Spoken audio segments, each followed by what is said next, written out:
ఇప్పుడు మనం వేరే పురుగుల మందులు కానీ వాటి కోసం మీరు చాలా వరకు చూసుంటారు. హాస్పిటల్కి తీసంగానే పైప్ వేసి కడిగేసిరు, కడుపు కడిగేసిరు అని సర్ఫ్ నీళ్ళు తాగిపించుడు, వామిటింగ్ చేయించుడు, దీనికి అవి ఏవి పనిచేయవు. ఎప్పుడైతే పెదాల దగ్గర నుంచి అది టచ్ అయిందో, అది కడుపులోకి ఎట్టెట్లా పోతా ఉంటే దాని వాసన అది టచ్ అయింది అంటే మన గడ్డిగా అది ఎట్లా వాడిపోతుందో లోపల చర్మము, మాంసము, ఊపిరితిత్తులు, కిడ్నీలు అంతా వాడిపోతాయి. ఏ పేషెంట్ అయినా చూసుకున్నా కూడా మొదటి రోజు మంచిగా ఉంటారు, రెండో రోజు మంచిగా ఉంటారు, మెల్లమెల్లగా మూత్రం పడిపోతూ ఉంటుంది, 3-4 రోజులకు వచ్చేసరికి ప్రాణాపాయానికి వస్తుంది. ఇదే విషయం హాస్పిటల్కి వెళ్ళగానే డాక్టర్లు చెప్తే దీని గురించి అవగాహన లేక మనకేమనిపిస్తుంది అంటే డాక్టర్కి ఏమన్నా పిచ్చా, మంచిగా మాట్లాడుకుంటూ నడుస్తున్నాను పట్టుకొని చచ్చిపోతాడు అంటుండు. ట్రీట్మెంట్ అవకాశాలు లేవు, విరుగుడు మందులు లేవు, కడుపు అడిగినా చేసేది లేదు. టచ్ అయిందంటే ఖచ్చితంగా అది ఇదైపోతుంది.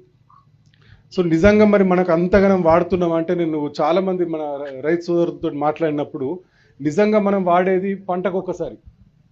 ఎందుకంటే దీని స్వభావం ఓది కలుపు మొక్కలు ఒక్కటే తీయదు. ఇది మన పంటదైనా సరే ఏదైనా సరే గ్రీన్ ఉందంటే దాన్ని చంపేస్తుంది.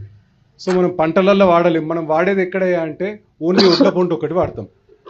పోనీ మనకి దీనికి ప్రత్యామ్నాయాలు వేరే మందులు లేవు అంటే వేరే మందులు ఉన్నాయి, కాకపోతే టైం పడతాయి, 3 రోజులు 4 రోజులు టైం పడతాయి కాబట్టి తొందర అయిపోవాలని ఇది వాడుకుంటారు.